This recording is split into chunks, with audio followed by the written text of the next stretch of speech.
subject of skips. Let's talk about 17, Snow Bunny. Yes, can we please get on that? Something, Bobby. This is the feature of the year. Feature of the year, yeah, I remember you saying that. What y'all think about that? The year just started, bitch.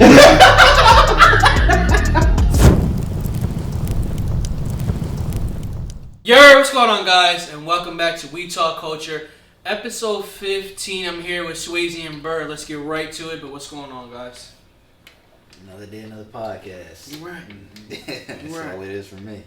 New pods, new tune. Burr, what's good with you? It's a good weekend for me. It's nice out for most part. Oh yeah, what the fuck did I do this week? I was out and about all weekend. Oh yeah, what are you doing? I was out and about. Yeah, I forgot. I fucking all weekend I sat out soccer games, which is actually very fun. Learning a brand new sport. It's actually pretty fun. I wish the weather was a little bit better because it was cold as shit the last game, just when the sun decided to come out. But yeah, just sat at soccer literally all weekend long, literally. I had a headache 90% of the weekend. God so damn. Need Saturday, some water, young man. bro, I can guarantee you, I drink more water than You got 90% of human water population. But Saturday, Blood pressure, you gotta just lower it. Something. got Papa Luchu.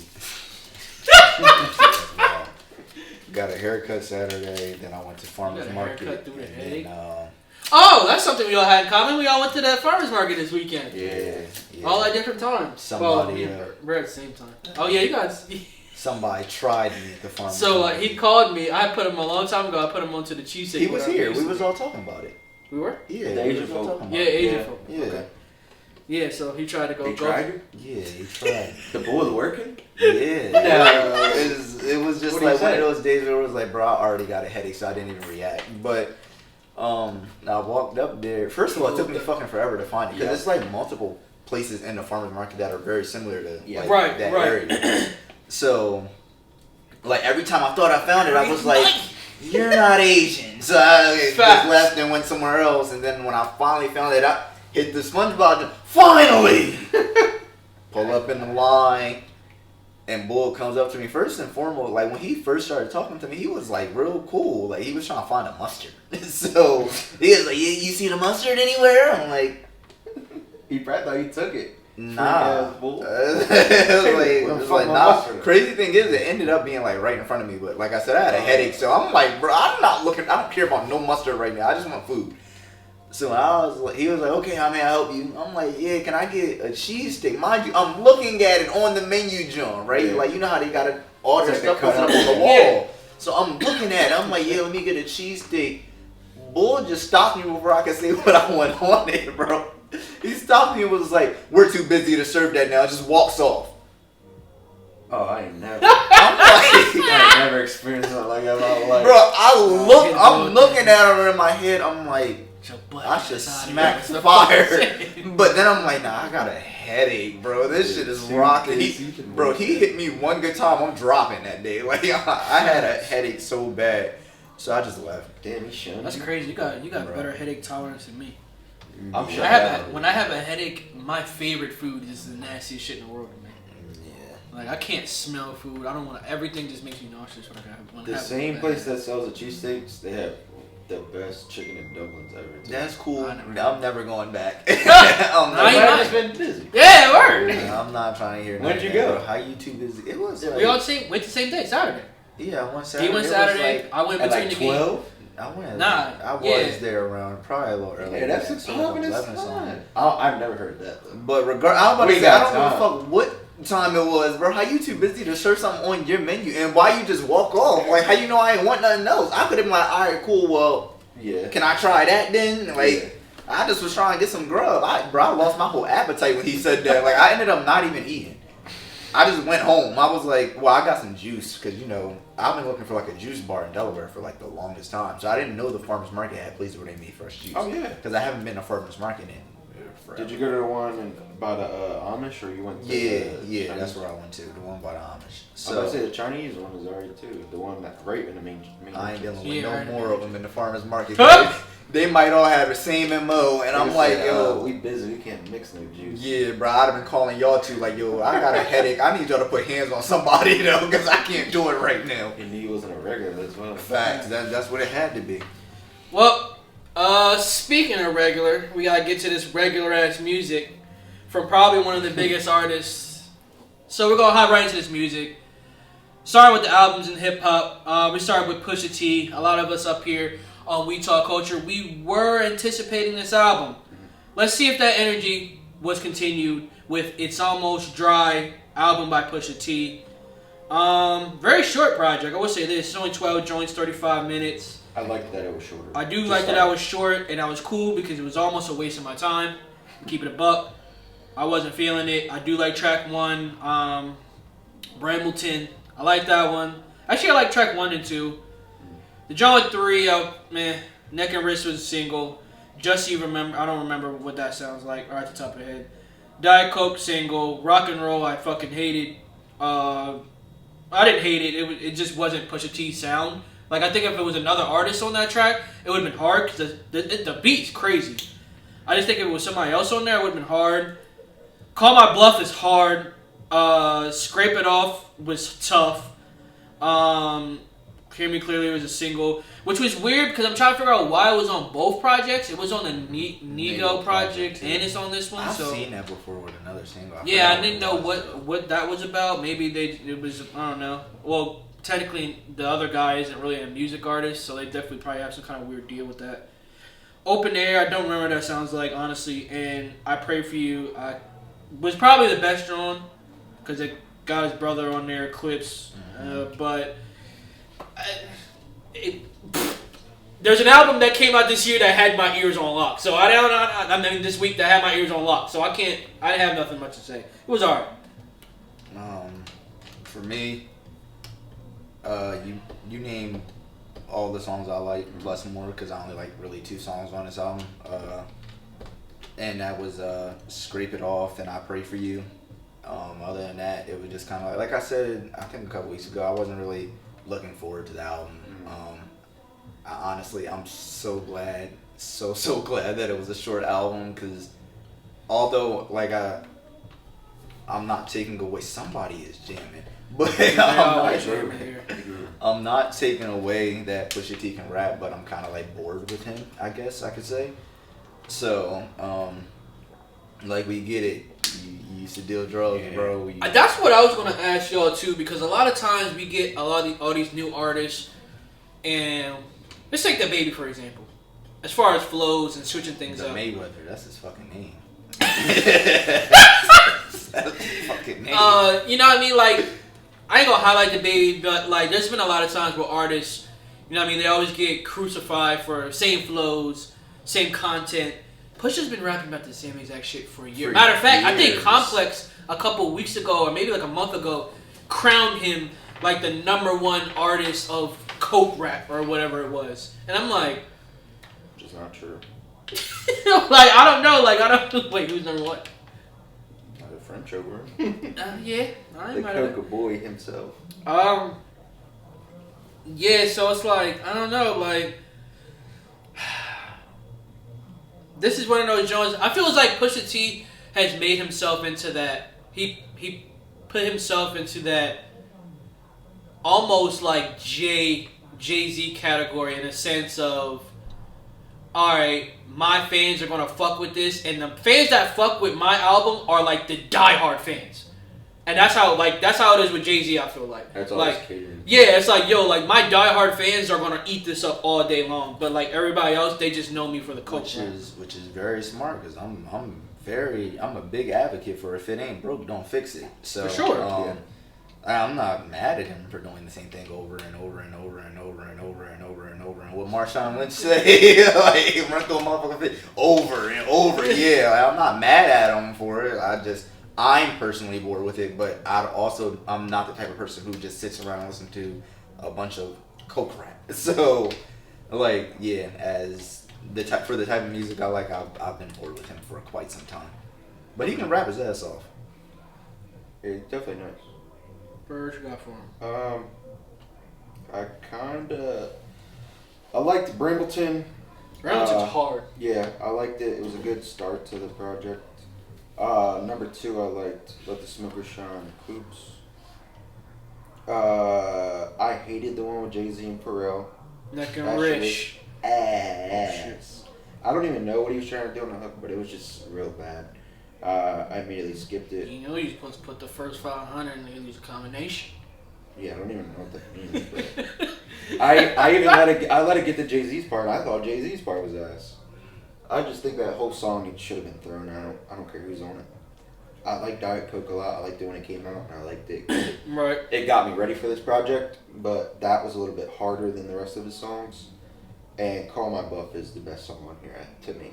Call My Bluff is That shit crazy. is nasty. Nah, actually, Yeah. This is that's what I want Pusha to do. I think Super gas, bro. Super Gas. That shit was definitely the hardest one. I did want to. I don't know what was the joint with Kid Cudi and Kanye.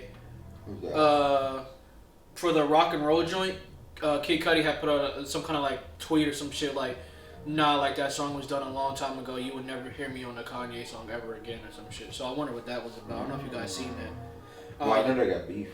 Yeah, that's what I'm saying. I wonder I why. thought that was a while ago. Though. Yeah, it was. Why? That's what he's saying though. That's what he's saying. I would never be on. I think supposedly I thought Kanye said something about him, and then Kid Cudi was like, your biggest hits are because of me or some shit like that. Oh shit. Yeah. So I think he mentioned him in the Drink Champs interview too. yeah, I don't remember. I don't know what was said to ignite this fire, nor do I really care. But yeah, I do remember it though. I didn't even think about that when I seen them on the song, nigga. I completely forgot about it. Yeah. By the look of these features, you would think this is gonna be fucking album of the year, and it's Almost. You got Kanye and Jay. It's probably the farthest. Kanye twice, might I say that, and Jay. And I got 2 contenders for album of the year, and I already knew this wasn't going to top neither of them. Well, yeah. So that's it's almost dry because that bitch was dry in my opinion. I don't know if I want to tap into this project because it's a little bit on both sides, the R&B and the hip hop. It was fire. But my brother Bird texted me and I was already on it. Blxst. It was fire. Blxst. I was blasting that shit. Yeah. Before you go, Blxst. That shit is different. Fam, I did the most savage shit ever on accident.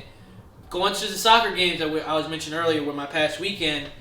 I did like a moving playlist between this and Vince Staples' joint. So Untitled, which on all DSPs, I'm pretty sure you can do this. But you can go onto a song and you can hit the little 3 dots and you can hit play next. So I would go to, I already listened to this joint like 20 times before it started.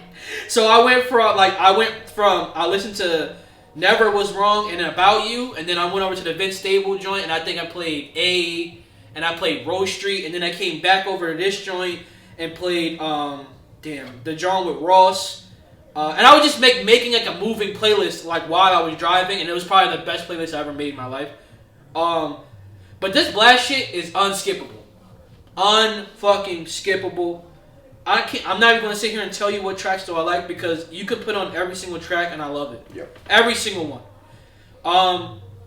The joint with Ross is crazy. Finally, Ross. Yeah. Finally, a verse, some shit from you that I can listen to. Because Ross, I don't know what happened. I'm glad to see that Aaron Ray, he's getting his love. He's been putting out the music for a long time. And that song was stupid. Stupid. That's probably my favorite song. Yeah, it's one of them. Like, Easily. I was so hyped to see that song. Literally, every time I got my car this week, I played 1 through 6. Yeah. As soon as I sat down. To wherever I was going, it would take me to 6. Unfortunately, I haven't gotten to that point with this album. Ugh. Not because I don't think it's a good album. So I listened to this album today at work. So y'all already know it's been on replay for me for the past. I can't get over that shit. But this, like, hearing this, I was like, yeah, this is a solid album. Now I do have to. Now that he's saying he was playing it back and forth with that fucking masterpiece. It's the same type vibe. Hey, if y'all want that playlist, I will gladly make it. Hit my phone. Probably disgusting. I could, yeah. DM me Talk Culture. I'll make a playlist and I'll drop it. I'm definitely gonna go back and listen to this joint again. Like, I already listened to it and I agree. I was like, yeah, I don't think this had. I don't think while I was at work that I heard a song that I was like, I would skip this. Whereas to that Pusha T. Fam, this shit is a bop. Soon as Never was wrong puts on. That's another one of my favorite fucking songs. That shit hard, bro. And shout out to Joe Budden for the Blxst interview. As soon as it dropped, actually, he had Blxst on the interview. Yeah, man, I have nothing to say about this joint. This joint is gas. Shout out to you, Blxst. Another short album, also. Oh, yes, correct. Another very short album. 13 tracks, 32 minutes. What was Pusha? 12 tracks, 33? Yeah, 12 tracks, 35. Yeah. So yeah, I'm liking the short albums. I ain't gonna lie. I don't know if it's gonna condition me into when somebody drops a long album. I'm gonna be tired. I'm gonna be like, what is just this? When it's that long, half the songs just are nothing, like nothingness. Yeah, that's how it is. It's hard to have a consistent full album that's that long where everyone is like a no skip. Well, I think the like if I like Chris Brown drops like 35 songs, 40 songs at one time. But the point of that is for one, streaming. But the second point of that is so people can make their own playlist out of the album. Yeah. Versus you can't really make a playlist out of a 12-song project. Yeah, and nobody's really up to Chris Brown's level in artistry. That too. But like you said, a lot of Chris Brown songs do mean nothingness. When he puts out them 35 songs track, a lot of them bitches is probably 1 through 10 gas. Yeah. That 11 through 20, maybe 25, it'd be like. Well, I'm a big Uzi fan. Uzi's last album, I don't know how many songs was on it. It's fucking. There was already 28 songs on it or something. Then it had a deluxe, and I'm like, bro, like half these songs are nothing. Yeah, right. Like you could have just left them off and had a really great album of 12, 13 songs, and it would have been just as fine. So I kind of wish they would go back to that. As far as albums go, that's all I listened to. I did see that Rush dropped today live, as you've seen this. He dropped a little 4-pack. How was it? It was alright. I wasn't gonna come to review it. It was a 4-pack. If it was a full joint, maybe I would have took my time, but eh.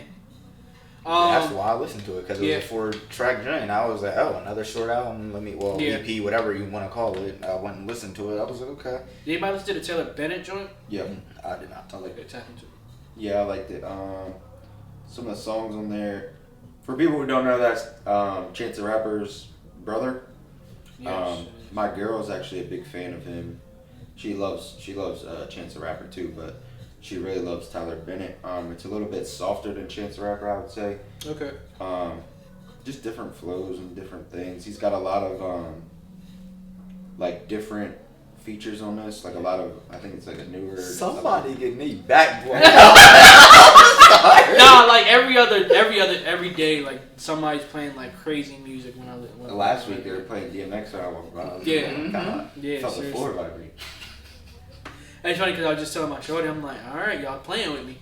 Y'all really playing with me. Y'all need to get back at you. I'm about to say y'all playing on your little little RCA little speaker on your Beats pill. Yeah. Don't let me a quarter of my shit is that loud. Don't play with me.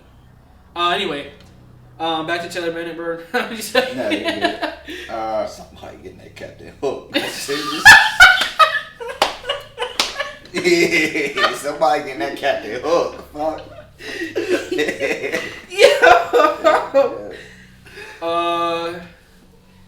Alright, come on to the signals because this thing is Swayze. He's crazy. I did have Taylor Alderdice. Oh yeah. Taylor who? I seen that. Taylor Alderdice. Bro, I thought you said Taylor rolled the dice. Rolled the dice. What the fuck is that? That's what I was trying to figure out. Why not? Honestly, it might be my favorite Wiz Khalifa mixtape of back in the day.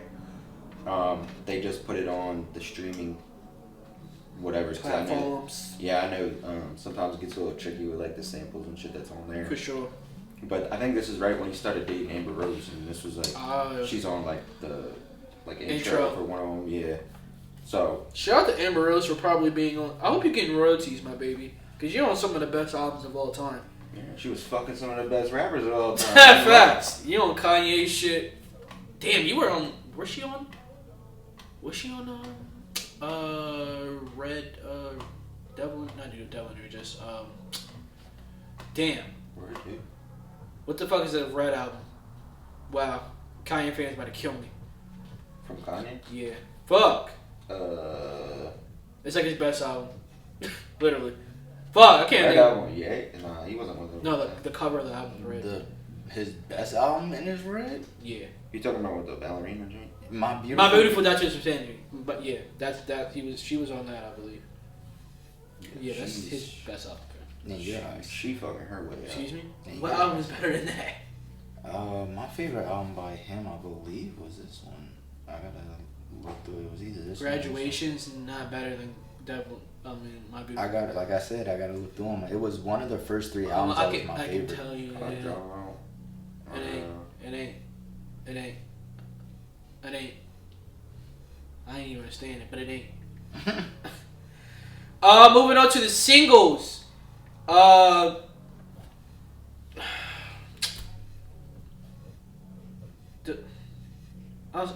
ain't gonna lie, I gotta look at the singles because I don't.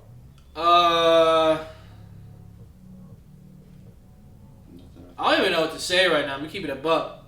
So I hope you guys that can hear the music is jamming out to whatever they're jamming out to. Sounds like Tank When We. Yeah, it is. Cause I don't know what to say with this bullshit ass Megan Thee Stallion playing B bullshit.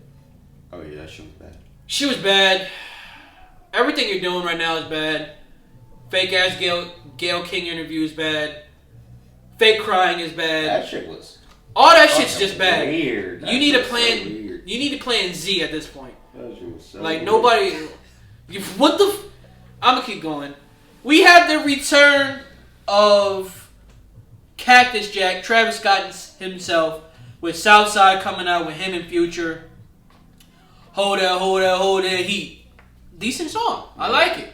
I like the video. The video is hard. I didn't see it. The video is they like in an abandoned house. I'm usually on top of the video. Yeah, the video is fucking gas. Yeah, the return of Travis Scott. You listen to it? You don't like it? Damn, really like it. You're not a big Travis Scott fan anyway.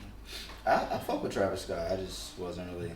I'm honestly not the biggest fan of Travis Scott, but it's great, like, show music. Oh, Travis Scott. I love. Did anybody check out Lights Off with Tay Keith, Gunna, and Lil Durk? I don't even remember what it sounds like. Yeah, I listened to it, but I don't remember. Yeah. I listened to this and again the Southside joint just because these are 2 tracks put out by producers. They're not actually put out by the artist, so. That's what made me click on the Take It. Yeah, so obviously me being a producer here, it's my bag. That's really about it. Oh, I did like the I song by West Side Boogie. That was a nice song. I actually saved that one. I like that one a lot. Besides that, You ain't listen to that Ice Cream Dream? excuse me. Yeah, listen to that Ice Cream Dream. No, that was a skip. From French Montana's verse on there was all. Did it have the a? hook was terrible. Was it a I video don't like for a it? lot of hooks out nowadays. I don't know. I'm never gonna know if there's a video. I That's feel like I might have. I don't think it was that. I think it was Nah, because it would have been right here. Well, at least on title, it would have been right here. There's definitely one for all that heat. But nah, not that. I really wasn't a fan of like any of the I'm not even a fan of Ice Cream Dream. I just like French Montana's verse on there. I ain't gonna lie. Anything with a doll at the end, I'm not watching it. I'm not listening to it. I'm not watching it. I did like H Spot by Lil Dream Pop Doll. and Yo Gotti. Oh, I didn't even see it. Yeah, I What is like it? with that song H Spot by Lil Pop and Yo Gotti. Didn't see that one. Sony Digital got one with SSG Kobe that I thought was good. Oh, that's not on mine. Freaking Hold up. I feel as though I gotta take some of my NLE Choppa fandom back. This shit is bad. I literally I was waiting for Zay to say something. No, I wish he wouldn't, because I was about to get on his. Never mind, because that song he might take that another way. First off, I had to click on it from the title. I said, but I thought it was gonna be like, I don't know. I didn't think it was gonna be that. I knew what it was gonna be. I didn't ask. said lick on the gooch. Wait, he was talking about the mother shit. I just had to. My baby said, "Play with my gooch." Yeah, I was. Yeah, this song wasn't it. I'm not gonna lie. Let him out, bro. I actually. Yeah. Let him out, bro. I meant to listen to this 650 song by OMB Peasy, but I didn't come around to it. I forgot. The who? 650s. Oh, I see it. Some boy named Old BPZ. I heard like a couple singles from him, like unrelated tracks or songs I listened to. And for the most part, I kind of liked this song, so I meant to listen to him. Dropped the song. Back. Yeah, I just seen that as you said it, but yeah, the singles this week was kind of. Fucking ATL Jacob is starting to rap now too. That's not a good genre. I don't know what that is. Yeah, you do. You heard any Future song? Yeah. Yeah. ATL Jacob. That's his beat tag. I'm the plug. Yeah. I know you know I'm the plug by him and Drake. He's the producer. You've heard it. You've heard it. Ain't no way you haven't heard. ATL Jacob. This Rico Nasty joint is fucking hard to listen to. Excuse me? Rico Nasty, and I don't know who PK the Ruler is, but that shit, it sounds like a Playboy Cardi. Like women's Playboy Cardi. And I like Rico Nasty. That shit's fucking god awful. I keep seeing the ad on my fucking Instagram. I don't know why. Yeah, like I said, Rico Nasty, I won't ever see myself clicking on her music per se in a DSP. But like I said, on stage, I can watch her shit from afar. Cause like I said, it do sound like a lot of like Playboy Cardi shit. Oh, it's bad. It sound like that. Like Yeet. Yeah, it sound like that fucking. I seen a Yeet concert on YouTube. It came on my algorithm. I watched it for a little bit. No. He thought he had a friend. Nah, I you ain't gonna get me. I can't go with Yeet. I can get with Playboy Cardi. I can get with Yeet. You can go Playboy Cardi? Show? Yeah. No. Show, yeah. Fuck no. Yeah. You gonna be possessed. I've been Nigga, there. That shit was tough. By the time you leave, nigga, you gonna be possessed. Fuck that shit. They get wild in that shit. Yeah, we know. I'm moving on to fucking R&B. Fuck hip hop. And Blxst, you make the cut because you on both sides. Daniel Caesar dropped the song, didn't listen to it. Skip you. Justine Skye, didn't listen to it. Anyway, it was actually good. Yeah, it was? Skye song was good. Yeah, I seen it all over my timeline, but I just didn't click on it. K Tronada, that was probably the first song that I clicked on, of course, because I told you guys about K Tronada before. He always does remixes, or they. I don't know who K Tronada actually is. So I'll just say they always do remixes of songs. He did a remix of the Out of Time drum from the weekend. It was a nice clean bop. Yeah, Ali dropped the deluxe of his Dangerous. It was alright. I kind of like the original better.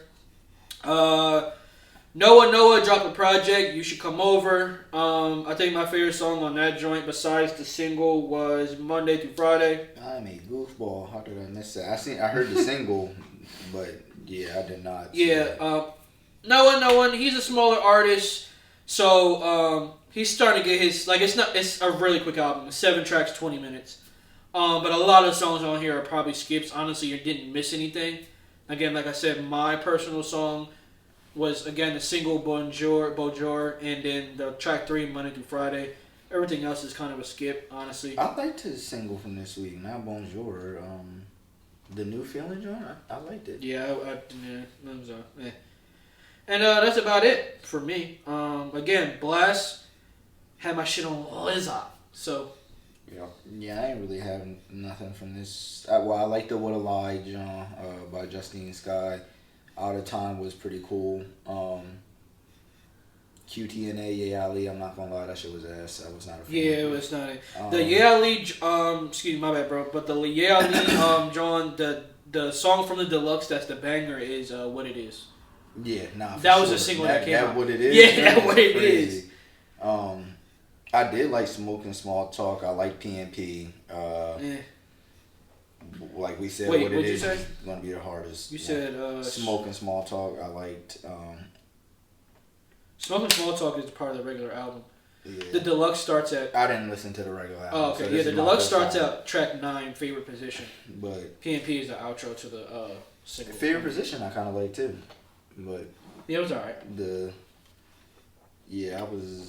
It's probably not an album that I'll be banging. I definitely will pick a couple songs from here. Probably add Paradise, Keep in Touch, Dangerous. Everybody know I was bashing Blxst and Dangerous repeatedly. I could not get over that song. That shit was so hard. Yeah, so it's definitely some songs I can pick out. But as an album, no, I'm cool. Yeah. Bird, you have any R&B? No, we already knew that. Yeah. Next. assuming that I guess so Chris Brown on Instagram was hinting who was he? Oh, I got a big artist. Who do y'all want it to be? Who do y'all want me to go on tour with?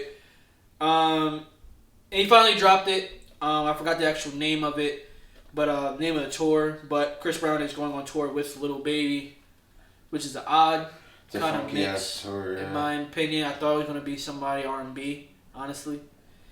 Kind of threw me off, but he is coming to Philly in July. I might try to make it. I don't know.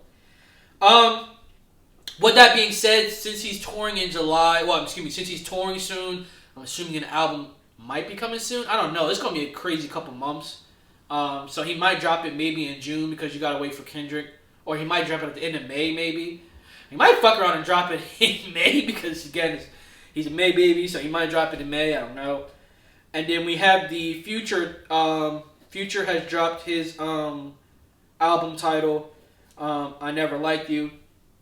I'm not gonna lie, this might be a banger. Future. Yeah, I'm not gonna lie. From the album title, I'm not even the biggest Future fan, but seeing that album title, I'm like, yeah, I already know what type of top. And then you gotta think the single that came out, the Valentine's Day song, and then the album is called I Never Liked You. I'm like, yo, this might be crazy. And the album cover itself, my baby sleep on the PJ. Yeah, this joint might be crazy. I'm not gonna lie to you. I'm excited for the future. Valentine's Day, that shit's gas, bro.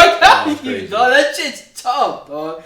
Yeah, this might be one of the best Future joints we gonna get. And because of that, I'm thinking that this week's SOS should be Future themed since we have. I've been thinking about this for a while, that the heavy hitters, we should do like a SOS. So even though we're not going to be here, but let's just say if we were going to be here the week of the SOS when Kendrick comes out, we would have did a Kendrick Lamar joint, and we could have did it. Yeah, we couldn't do Kendrick because obviously Kendrick's way bigger than Jack Harlow. No offense. But yeah, anytime there's going to be a heavy hitter, I think we're going to do a themed SOS. So we're about to jump into our SOS session right now, but to let you guys know early, like I said, if a heavy-ass hitter is coming out, we're going to try to do a themed SOS for that artist. So next week's SOS will be Future themed. Doesn't matter what type of Future it is. It can be trap, it can be love trap, it can be whatever. Whatever it is, Future, you're going to see it on us. And I want to say this might be our first Future songs on the playlist. Mm-hmm. But we're going to hop into this week's SOS. And who wants to go first? Why not? My SOS this week was I noticed that I haven't put any Tory on there, and like I said, Tory is my favorite artist. So I threw Combs on there, BBWWX Fake Show. That's my shit. Yeah, that's a very calm joint. Yeah, that's my shit. So I went ahead and especially because we didn't talk about Tory's single from this week. Fuck, bro, I keep forgetting that shit. And it's only because he gets blackballed. Yeah. But his single that from shit this was week hard, was crazy. That shit was crazy. It gave me old Tory vibes same, so heavy. Yeah. Man, I was doing backflips in the crib when I heard that. Yeah, we already know. Yeah. Fuck what Bird talking about. Won't be played in my ears, but that shit is crazy. And Bird getting the wheel. Now it's on repeat. Yeah. And I don't care if we're going to New York. I'm putting that bitch on repeat all the way to New York. Bro. I'm not gonna say that I don't like it because when his music comes on, I listen to it. I like it, but I don't know. It's not my favorite. Your shit gonna bleed. It's not my favorite. It's definitely not my favorite. That shit was so hard, bro. That shit. Yeah, Tory shit. Hey, Fargo Fridays. Kind of like what Swayze was saying. Me personally, I've been getting into my artistry bag a little bit. Swayze knows what I'm talking about. And I've been texting some of my artists that I work with, and one of my brothers that I work with, shout out H Music. One of our biggest I want to say things we have in common is we both love Chris Brown. So I was like, well, you can't love Chris Brown and not appreciate some of the artists that come behind Chris Brown. So I went Eric Bellinger, and I went to classic Eric Bellinger. So I said, damn, I got stuck because it's two albums that came out back in the day that One really is unfucking skippable. Excuse me while I actually bring it up because Now this was actually from which album it's from. So back in the day when I first ran into Eric Bellinger, I actually ran into Eric Bellinger on the Dat Piff days. Shout out to Dat Piff if y'all remember those days. You used to be able to find everything on there. It used to be hard ass rap. It used to be R&B too though. Do not get it slept on. A lot of them old Drake songs that niggas love, they used to be on them big ass 30, 40 song mixtapes of random ass artists, and you used to be able to slide in a couple Drake tracks on that bitch. Eric Bellinger used to be on Dat Piff back in the day. And like I said, I ran into my very first Eric Bellinger project I ran into was Choose Up Season. That is an unskippable project, and I almost like, damn, I can damn near pick this whole drum, but I moved up to Cuffin' Season number 1. Okay. So I'm like, damn, Cuffin' Season number 1. Let me see where I can Let me see where I can tap into. I listened to the whole thing, and I'm like, fuck, I can't pick a song. So then I finally just chose a song because this song probably grew on me the most, and it's Focused on You featuring 2 Chainz. And because 2 Chainz' verse was Pearl, and it fit the track so perfectly, and I just love the double bridge, the hook, the chorus, all that. So again, if you're a Chris Brown fan and you know anything about Eric Bellinger and a lot of artists that come under Chris Brown, yes sir, I picked Focused on You, with Eric Bellinger and 2 Chainz. Classic song. I ain't listening to that in a minute. I might have to. When I tell you I was at work singing my heart out. That's when you said Choose Up Season, I was like, I already know which one you picked. Pillow to I'm fan. gonna say I haven't heard Eric Bellinger in a fucking. Yeah, I heard him yesterday. I have. I'm always listening to Eric Bellinger. We actually have a running theme, it seems, that everybody picks somebody from relatively their favorite artist. So I had to go with a song from my guy, Mac Miller, R.I.P. It was kind of my soft boy bag this weekend, I ain't gonna lie. So I had to dive into a little bit of the Divine Feminine album. You know, Probably the most like softer album. Yeah. This is probably the softest album. yeah, this is when he like was diversing into different lanes. Big time. And had to go my favorite part with Ariana Grande. This is when they were dating. For me, when this song came out, she was at her peak. He was damn near at his peak. Ariana Grande is still doing like She 100 million. she can't go wrong. She's on still an doing like album. 100 fucking million. Dog. She can't even stop. But yeah, this song just spoke to me back in the day when it came out. Reminded me of high school. Bro, is that Damn. a full bottle of water? Yes, Get the sir. fuck out of here, Tiana Trump. God damn. Wait. Yo, bro, that was the quickest. That young man, Tiana. First of all, that bitch was a quarter down. Oh, I said, was that a full water bottle? no. Thought he just. Yo, that's why I was like, yo, what the hell? Bro, I thought he just cracked the seal and just to the head, no. bro. I would have to stop. I had to look at him. You good? You're trying to do me some dirty shit. Stay hydrated. This Like, nigga what? said, "Slut me out and chopper." No. Oh my god. Going back to last week, that's my fault. I forgot to report that the drug dealer that had sold Mac Miller the drugs again, like Bird said, rest easy Mac Miller, man. That shit's tough. I remember when Mac Miller passed away, I got sad as shit because when I went back and I listened to my favorite song by him, and it probably relates to me the most, which is Best Day Ever. That song forever will relate to me so crazy. Even a video, like, niggas hold back tears watching the video right when he passed away. But anyway, yeah, not to get sad, boy. The, what did I just say? Oh, the drug dealers that sold Mac Miller the bad detaining drugs, whatever happened. They were found guilty to 7 years, I believe. I don't know any more details, but that's good. Some kind of justice for the family. So, yeah, those are SOS this week. Well, I ain't gonna lie. I wasn't really big into Mac Miller. I had literally just started getting into Mac Miller the year that he passed. So I was kind of sick. Like, damn, as soon as I started liking him. But, I was, facts, I was sick for my selfish reasons. Like, Right. like, bro, like he had just dropped 2009, I think it was.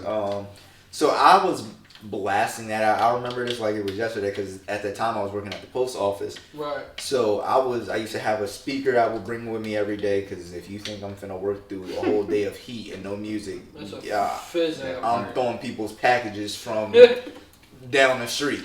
But everybody's mail is just gonna be in the front of the neighborhood. Like, yeah, come pick it up and sort it out, bro. But yeah, like at the time, I used to keep that on repeat, especially because it was kind of like calmer music. So it was something to keep me cool and like calm. Cause y'all don't know this shit, man. I done ran from so many dogs this man in the post office, bro, man. Motherfuckers would have thought I was Usain Bolt. Actually, I got a story time since we done talked about it. Nah, but before you get into that, yeah, my connection to Mac Miller also was being that he's right here. He was right here in Pittsburgh. He's from Pittsburgh. Same thing with Wiz. Not right here. Still a good 4.5 hour drive. It's like 6. Yeah, you're right. It's like 6. My bad. But he worked with a very, very big producer from Delaware, and me and him are kind of cool. Not like the coolest, but like we talk here and there. And a lot of songs are produced by him. So yeah, it was like more of a weird connection. Like, oh shit, like that potentially could have been a placement for me in the future if I really wouldn't have like kept continuing to contact these guys and be like, and casual. We weren't like the coolest, but like I'm saying, like we would have like small producer conversations on Twitter and shit like that. So yeah, that was another joke. Kind of like what you were saying, like when you first got into him, you were like, oh shit. And that's kind of how it was with me. I'm like, damn, like this nigga was he was already big, but I'm like, damn, I could have probably had a song with this nigga. But yeah, that's cool. Yeah, that shit fucked me up. I know it fucked him up. I know it fucked him up. Like, I was the kid at school putting everybody on to him. That's a fact. Like, I was easily the first kid in our school to start listening to him. That's a fizz at. I was on blogs, reading about him. I was doing projects on him. That's a fact. His music fucking affected me for my life. And, yeah, that shit was ass. That shit fucked me up. I literally texted Bird. I said, yo, Bird, I ain't gonna lie. You a bitch if you ain't shed not a single tear. I ain't gonna lie. Oh, of course I did. If you ain't shed a single tear, that's tough. I ain't gonna lie. Well, I ain't looking at this nigga because he's a fucking It was even more fucked up because me and my girl had bought tickets to his. Oh, yeah. He was going on tour. He was going right to the Fillmore in Philly. I said, we have to go. Fillmore in Philly. I said, we have to go. We're going. Bought tickets, and it was like the next fucking month. Yeah. It was. I just feel like it was the worst timing. I about to say that's some shit. Y'all could have niggas kept the money. I don't even want the refund. Yeah. I know that the venue gets the money, but that's another one of my major artists in my life that I won't get to see. Yeah. Right. Same with Juice. Same with a lot of people. Honestly, a lot of people are getting older and they're not touring anymore. So like. That's what we was having this conversation probably last week or the week before off camera when we ended the podcast. I'm gonna let you get to your story time real quick before you keep going. But we was having this conversation about how my mindset completely has changed with like touring and shit like that now, where I wouldn't say the pandemic probably did it a little bit too, but it was like, damn, bro, like what if something like that ever happens again? Or what if your favorite artist just says, fuck this joint? Your favorite artist can wake up tomorrow and say, fuck this. Y'all know that, right? Like, they're independent. Like, they have their own brain. Yes, they're signed to labels, but at the end of the day, if you're an artist, some of the smallest artists in the world are getting dropped from a label. Like, this isn't back in the day where the artist is going to hound you like, nah, we're not letting go of you because you still owe us 3 more albums. No, a label will slide you and just discard you really easily. But most of the artists have afforded their way. Like, Mac Miller would be one. Tory was kind of one, too, even though he did have a small fight with Interscope. He was kind of one, too. But regardless, what I'm trying to say is a lot of artists, they can wake up tomorrow and say, I'm kind of done with this shit. And you won't ever, like, whatever tour that you just missed, whatever, you know what I mean, show that you just missed, or whatever pop-up. Again, a lot of artists pop up randomly sometimes at, like, your favorite area. Like, for me, one of the artists that I will hunt you the fuck down is Party Next Door. I have to see you in concert, bro. And, like, you don't ever come out the house. So it's like, when you used to come out the house, guess what I was doing? I was in the house. Oh, I'm not going to it, so I'm cool. I can watch you over here. I can listen to your music. Now, again, like I said, now that I'm older, now we got real life situations happening, bro. And like I said, I'm older. Like, yo, your favorite artist can really just pick up and just say, yo, I'm done. And you won't ever see that nigga. Or, at the worst, they could pass away.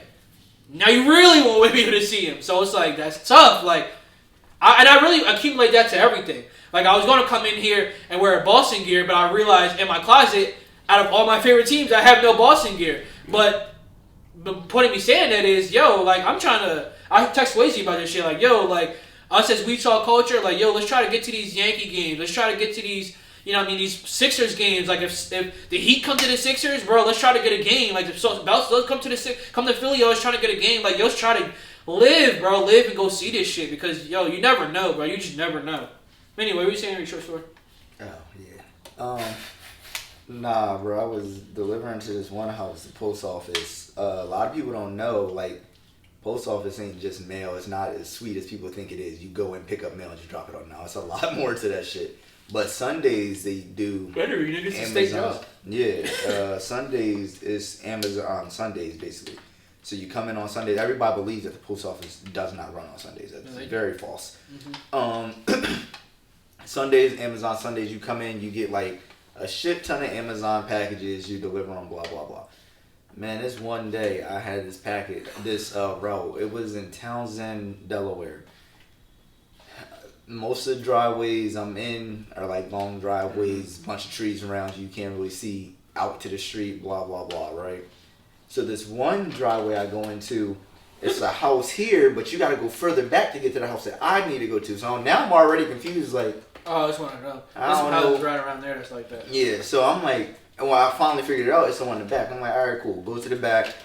And I see this...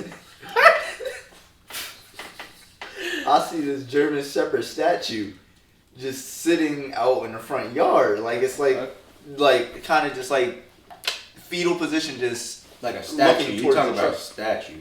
Yeah, it wasn't like a lawn ornament. A lawn ornament? Yeah, like, I guess. It was like small though, or was it like no, a dog it's size? like a life size style. Shit, yeah. Oh, but it was real. Yeah. So that bitch was real. Which is great. Yeah, I'm looking at it. You feel me? It's a fucking lawn ornament, as you call it, right? So, mind you, I sit in the truck staring at this fucking lawn ornament for like 15 minutes, bro. It does not move. I swear to God. Bro, I'm sitting there looking like, what is that? I get out I'm telling you, bro, I'm beeping the horn. I step out the truck. It doesn't. The eyes don't move. The head don't move. No. So I'm like, okay, yes. Lawn ornament. Bro, I get to the front door. I'm putting down I'm scanning, beep, and I hear.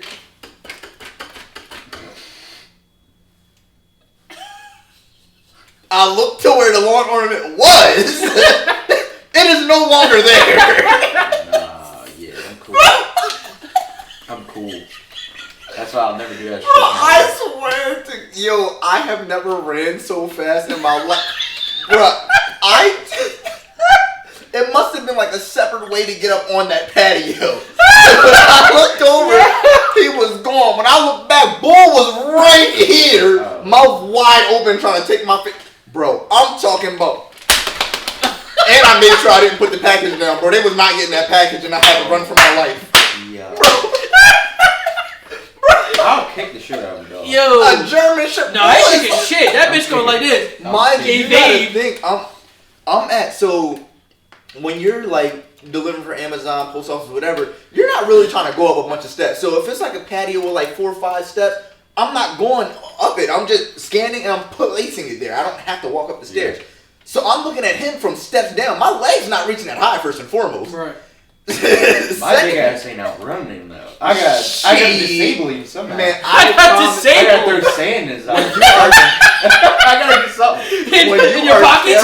Yeah. When you are terrified, I promise you, your 40 time drops 2 seconds, bro. Like it goes from 4 point whatever to a 2.1, bro. I promise you that dog was not catching. My 40 ain't no. My 40 ain't no 4. My shit probably a 10-2. Wow. Hey, but at We Talk Culture, for you Amazon package or UPS, FedEx, we just gave y'all the blueprint. You want to get away from them dogs? Put a little bit of salt in your pocket. Ha! Just gave you a little. Yeah. And the crazy thing is, they're immune to it. You're at the post office. Technically, they're supposed to give you like dog mace in every truck. They just. Oh no, this is your truck. Yeah, just my truck didn't. And it's funny because when I pulled up there and I looked and I seen that statue, the first thing I went to go grab for what, bro? And I couldn't find it nowhere on the truck, so that's why I sat there staring at it for so long before I decided to move. But bro, wait, was it an empty driveway? Yeah, it was like an empty drive, like grass and stuff around. I'm saying like they didn't have nobody was parked. That's what I meant. Like no cars was there. I would have put that bitch. I would have put that package right on top of the car and said, "Yeah." No, I don't want to eat. But like I was so Word, I would have. I was what's so. This? Oh, batteries.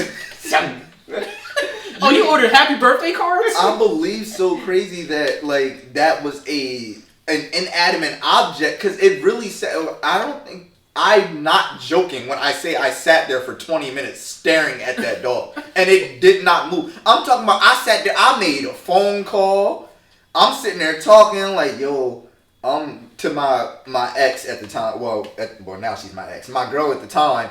I'm talking like, yo, it's a fucking dog out here, I think. And I'm like, nah, that shit ain't moving. Like, I'm really having a whole conversation and I'm like, nah, I'm good after the 20 minutes. And then all you hear in my ears, you good? All I, cause I'm no. All you hear, bro, I'm skating, bro. Like it's not a game. Oh shit! Big ass German Shepherd, that man shit wasn't catching me. Not when I'm scared. I'm the only German Shepherd. Welcome to the We Talk Culture Dog segment. Only German Shepherd Joan I had was when I used to live in my pop's crib. Good old McCullough bus. Yeah, my good old McCullough bus, he had these fucking Jamaicans used to live at the fucking corner.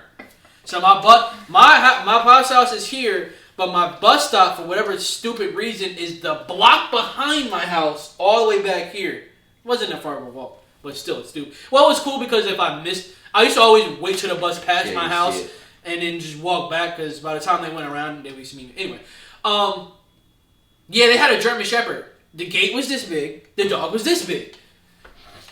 I had, back in the day, you already know, headphones wired, MP3 or actually iPod, whatever I had back then. Walking, man, used to see that dog run. That bitch was easily clearing the fucking gate. Every time I used to walk across the street, walk across this street, and then walk down, then cross back over, my bad, so easy, cross back over to my house just to make sure he wouldn't sniff me. Like, I wouldn't even take a chance to go near that gate, fam. He was over that gate easily. I think they got kicked out of the house because of that dog hopped over and bit somebody, too. Yeah, I got this one, fucking me and Quan was walking outside the neighborhood. We was probably like 12 at the time. I was on a bike. He was walking. And this might be the funniest story ever. We walking down, and mind you, like, we passed the house that the dog came from. There is no dog in sight. Ain't nothing, like, it's quiet as a, bro, you can hear a pin drop outside. I'm riding down the block, he's walking down the block, we chopping it up, and all of a sudden, you know what a dog's nails sound like when they sit in, like, concrete and pavement. So we hear that sound. Sparking a lighter. Bruh. Yeah, literally.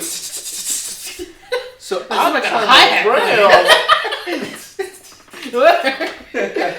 turn around and I see a pit bull chasing me, us, out the backyard.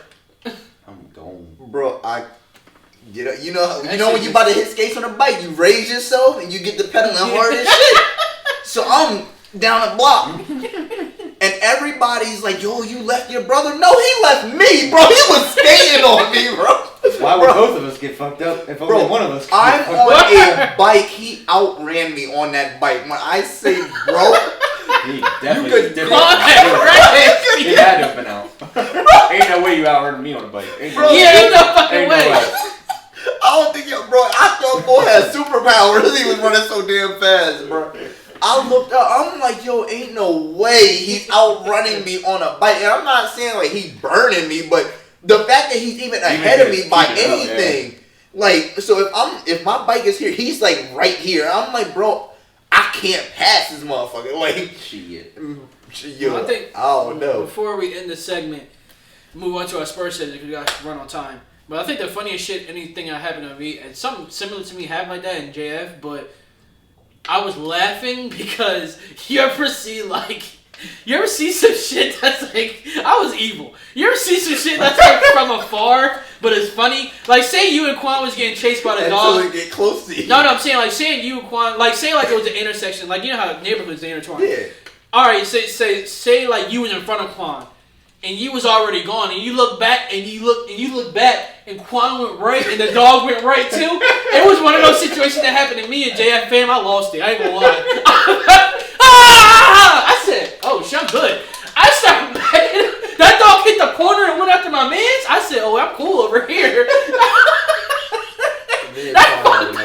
Yeah, we got another conversation for after the podcast. The only bad, I'm gonna do it real quick, but the only bad dog story I had is right in front of the neighborhood in JF where I live.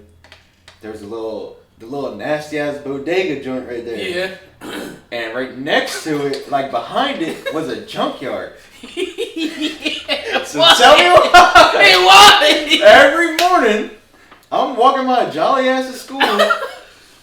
And they got this mangy ass, big ass dog. Guard dog. Fucking junkyard dog. Yeah.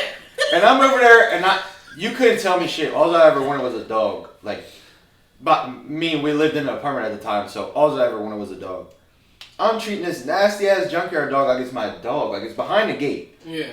But I come up and be like, yo, what's up, bro? I'm petting it. I'll go inside, buy they had like little dog treats by the cash register. I buy it, give it to him like every day. Yeah. I'm like, I know these ain't feeding him. Gotta bleep that. Yeah, take that out. My fault, take that out. We talk culture. Yeah. Oh shit. Anyway, I know these old fucks ain't feeding. So I just kept buying him shit, petting him every morning. I go this one morning, it was a light, misty day out. Oh, he ain't noticed it. The scene was set. I'm like, oh man, he's probably cold out here. I'm like, yo, what's going on? And he just looking at me like this. And I'm walking out, I'm like, it was good as me. What's up? What's up? Got you a tennis ball yesterday? We cool. I went like this. Yesterday. He said, I said, I hope you starved. I walked away. I walked my happy ass away. I'm about to say, he didn't get no dinner last night. That's probably what Hey, got shit to do with me. I said, I hope you starved, bitch. I'm out. Shit. Alright, on to our first. Yo, what's going on, guys? It's We Talk Culture Gang. And at this point, we would like you guys to subscribe to the channel and like the video. Now, on to the show. Yes, sir! So we're moving on to that sports section. As you already know, ain't shit to talk about besides NBA playoffs. So we're gonna go ahead and get right to that. Who is this guy? NBA and Playboy Cardi. Yeah, so NBA playoffs. I'm just gonna go down the list. It was multiple games inside the list, so what I'm thinking I'm gonna do, I'm just gonna talk about each series in itself instead of highlighting each game because that's fucking pointless and we'd be here all day. So we don't have a lot of time, so I'm just hop straight into right now we have right now we have game I have right now starting off. I can't talk. Mavs over the Jazz right now, 3-2. Brunson's going crazy. Dinwiddie is going crazy, and we have the return of Luka, which I don't think the Jazz was ready for. Period. Yeah, I knew as soon as I he was came back, surprised they won a game when he got back. Right. I thought when he got back, it was over. I didn't think he was coming back for this whole series. Like, I thought if they didn't make it, then he was just going to sit out heel over the offseason. But actually, now that he came back, it's looking scary for the Jazz. I was about to say, he ain't looking like he hurt. Yeah, at all. Yeah, I want to say Donovan might take that nice little walk home. He been getting strapped. Yeah, he has. Next game, Philly over the Raptors, 3-2. I have a couple questions for my guys. Did James Harden mail in his career? We have a quote from Joel Embiid saying that Harden needs to play more aggressive, play more harder. If you guys kind of look, if Harden scores the way he used to score, there's no way Philly loses. Yeah. That too. And on top of that, a lot of these Philly games have been won off last-second shots, OT. Embiid is scary. Embiid is going crazy. And he's hurt. He wasn't even supposed to. Yeah, that thumb, right? Yeah, something like that. He tore his ligament or something. Yeah, and he's shooting fucking buzzer beater, man. Started the game, I said, this motherfucker ain't hurt. So yeah, I mean, shout out to all my sports bettors out there. If you putting $10 on James Harden having more than 35 assists, guess what? You probably got it. Because this nigga has fucking 20 assists a game because of Embiid. But as far as scoring wise, James ain't looking like James. He can't blow by anybody anymore. He gained a lot of weight. He can't blow by. He has really no speed. And he kind of only has that step back jumper. I mean, I think he's on a different. Obviously, he's on a different team, but they have their own kind of set game plan each game. Like, they play very different than, let's just say, the Nets or the Rockets. So you're not going to get the 40-point games, 50-point games. But that's what he wanted, though. Because if you realize when he was with the Nets, that's why him and KD and Kyrie didn't get on, because he wanted to run the offense through him, which is how he wants to play. So you go technically he's still running the offense through him. He's just not scoring. Yeah. Right, that's what I'm saying. Yeah. So if you want to be such a score-possessive guy and then you're not scoring, then what is it? I think this is the most well-rounded team that he's been on, so I think he's trying to distribute more just to score more of a point guard role than a scorer role, because he does have Embiid, he does have shooters like Green and Harris, and you have your other guard Maxey who's fucking running him up. Tyrese Maxey. He's so tough. Y'all think it's going 7 or no? Or are they going to end it tonight? I hope they end it tonight. I think it's tonight. I hope they end it. I think it's over tonight. No, they played last night. It's probably tomorrow. Okay, yeah, tomorrow. That's it. Now I look to my right. Slowly. Because I see I have a tie series between the Suns and the Pelicans. And then I look back and I said, oh shit, I know why CP3's a bum. Because I remember when Brandon Ingram stole the shit out of him.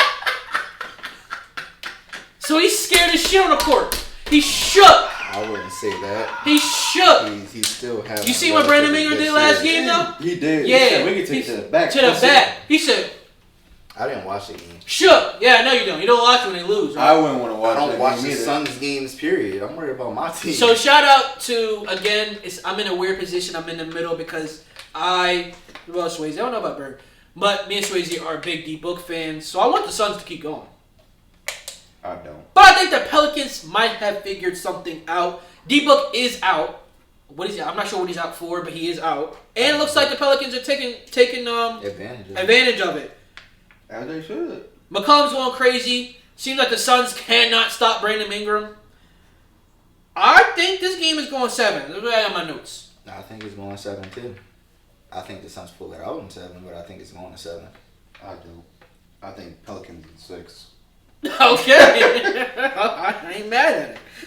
No, I mean, they are playing out of their mind. This is the best the Pelicans have ever played, probably in their whole career. Right. But it's also, like... It's a lot of young I ain't going to say it's... Well, yeah, it's the best the Pelicans played because they didn't have these players. But at the same time, it's also, like, Brandon Ingram's first time being to the playoffs without... Well, injury it might... Yeah. It's C.J. McCollum's first time being to the playoffs without Dame. So he like, I'm proving something now. I don't need Dame. Like, Dame was a good help. But I never needed Dame. So I'm not mad at all that that CJ and Brandon Ingram, because you know I like Brandon Ingram. I love Bink McCollum. How could you not love Bink McCollum? Probably one of my favorite players to watch for entertainment reasons, because I know he's putting somebody on a highlight reel. Exactly. It's never going to fail. But yeah, that series is going to 7. I think the Suns still pull it off though. I damn near want to skip this, but we have Miami Heat over the Hawks 3-1. This is probably over. Yeah, ain't really nothing to talk about. We can skip it. I'm a Heat fan. Ain't nothing to talk about. Well, Jimmy Butler's out today, actually. Right. Yeah, I still think we're ending it today. It ain't like it's the first game we play without Jimmy. Yeah. So. Next, I have Golden State over the Nuggets. It's a 3-1. The Nuggets are trying to rally back, but I don't think they have enough. Jamal Murray must be coming back if they think they rallying back. Yeah. MPJ must be coming back if they think that last game they did win. They played good too. It was a good game. They almost play good every game. It's just not enough. Yeah. It's just not enough. I know if I had the MVP on my team, you would think we would win. Exactly. It's just not enough. And for me, I have the highlight, and I'll enter it right here. Q, enter this right here. Oh, Draymond Green beaming Klay Thompson in the side of the fucking head. That shit was hilarious in my opinion. He damn near gave him a concussion. He Dog, I was hollering, I said, bro. When I said, my baby Klay said, he was stunned for a little bit. Yeah. He definitely seen some shit. He seen some stars or something. He was lost, bro. Draymond must have said, "You're the reason we not first seed no more." That was one of them. Who are you Klay Thompson, I'm not laughing at you. Draymond, who are you passing to? My baby beamed at you. My baby ears rung. He said, "Oh shit!" He forgot he was in the NBA. Bro had hit one of these. Yeah, bro. No cap. If he probably would have threw that shit any harder, he would have been 1, 2. You alright? That shit just fucked him up though. It did. That shit is hilarious. He beamed the shit, fam. Draymond Green. my Mark Phillip voice. Next I have the Bucks versus Chicago. 3-1. Bucks are up. Zach is out. Huh? Zach is out. Zach is out. Middleton is out. Chicago still don't got enough. They cannot stop Giannis. I'm sorry. First of all, ever since the beginning of the season, I already knew this shit was like a fluke. I wouldn't say it's a fluke. I think that Lonzo is a really big piece that people don't think about. Lonzo is... Yeah. Like, not having Lonzo is very detrimental to that team. You could tell. You could tell. So you would start Alonzo over Caruso? Yes. Yeah. You think? In my eyes... Caruso's a fucking... Alex can play. He's a good glass defender. Bottle, boy. He is a good defender. He does get hurt. But Lonzo is just as good as a defender and a way better playmaker in my eyes. That's where my argument. The playmaking, the passing. Yeah. And that shit. How tall is Alex Caruso? 6'4"? Yeah. He's something like that. 6'4". Lonzo's 6'6". That's more size to the guard position. Like, missing Lonzo. Yeah, Lonzo's tall as a bitch. So, yeah, I feel like them missing Lonzo. I mean, I'm not saying he's stopping. They not putting him on Giannis, but that is helpful. Like, okay, he can guard Chris though if Chris was not injured now. Yeah. But, yeah, like, and Lonzo was actually consistent from 3 this year before his injury. So it's like, that's another piece that they have to knock down jumpers. Yeah, he must have been hanging with his brother. So you think it would be different if they had Lonzo? Yes, I do. What do you think this series would be? If they had Lonzo and Zach was playing like Zach, because I don't know who the fuck Zach is right now. Because DeMar, I feel like the only reason they even have one is because DeMar performed. Like, Zach's not really shooting well this series. Right. Zach had more points last game than DeMar, but I mean they lost. So yeah, but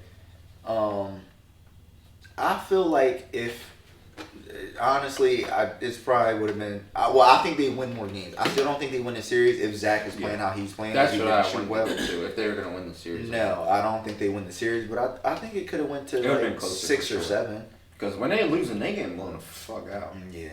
They damn near got 30 balled last night. Yeah. Even though I still don't respect that game 1 loss. Like, they played so shitty. Yeah. Like, with the open shots that were missed, I really feel like that should have been an easy win for the Bulls. But they blew it. So I mean, to me, that series goes back to what Swayze said last podcast, which was Chicago.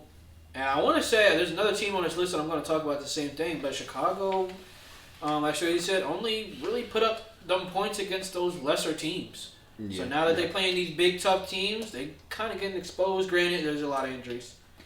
The next joint I have is the Grizzlies. Memphis tied 2-2. For me, I have that could go either way. But Memphis is coming back from fucking 20-point deficits.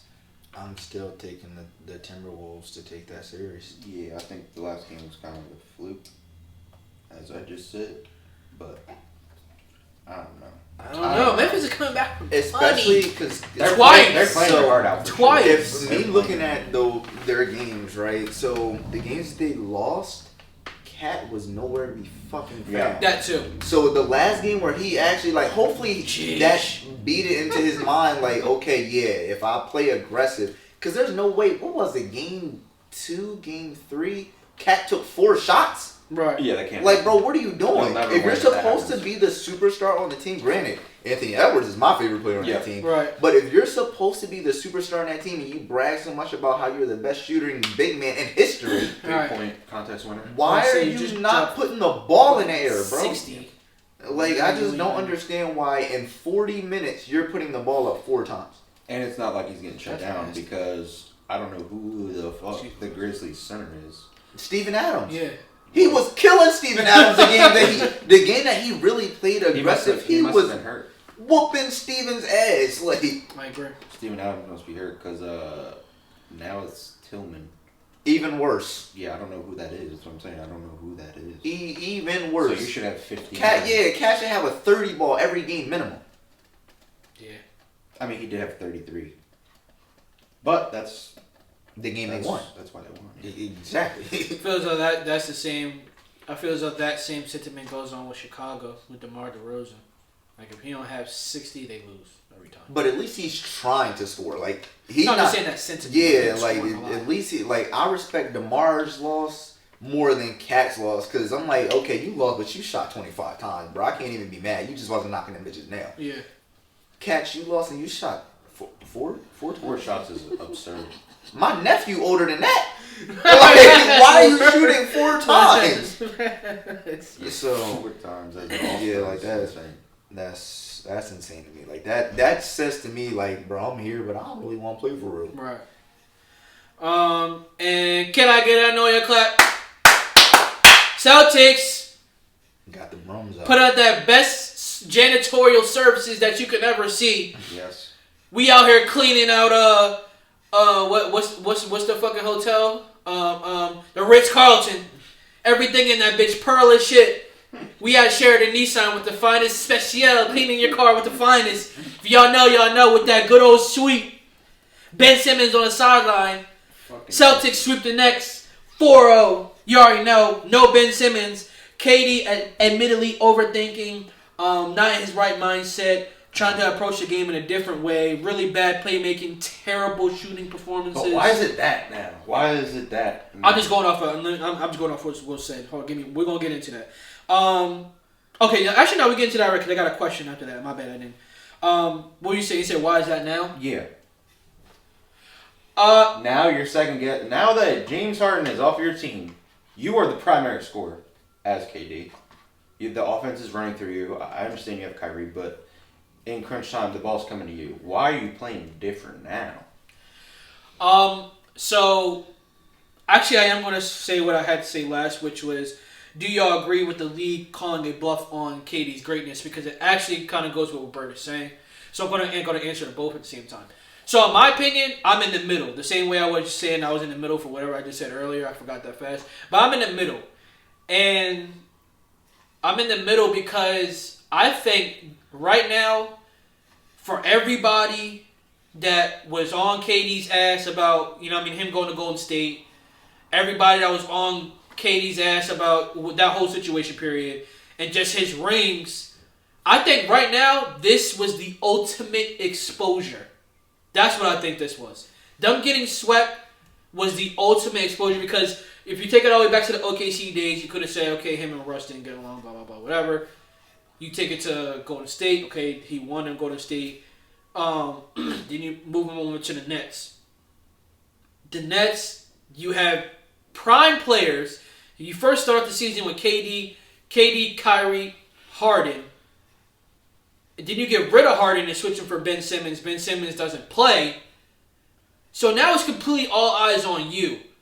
And I think that this is why I say it's in the middle, because I feel as though this is the perfect time where KD got fully exposed to, his greatness, because everybody says, okay, KD's one of the greatest players in the league. He's the greatest player in the world. It's always these KD and LeBron status.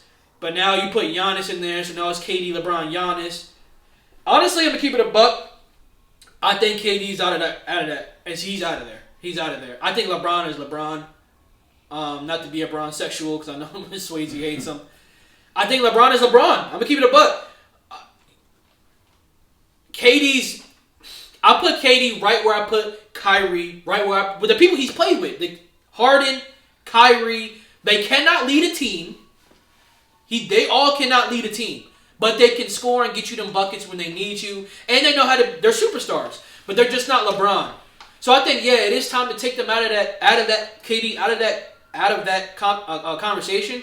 But at the same time, I think a lot of people is playing with KD's name because they forgetting that KD is KD. Yes, he had a terrible shooting. This whole entire series, he really didn't do that good. Even the last game they just lost when they got swept, yeah, he had like 33 or 35, but it was on like 30 fucking shots. Okay, he had 39. I think he went 39 on 31 shots. That's not a good percentage. But y'all playing with KD like he's still not KD, like he's still not a fucking bucket. So this is where I'm in between with this. I don't know how to feel. I'm just... Because I've been saying this for quite some time. KD is a bucket, and I'm not saying that he's not.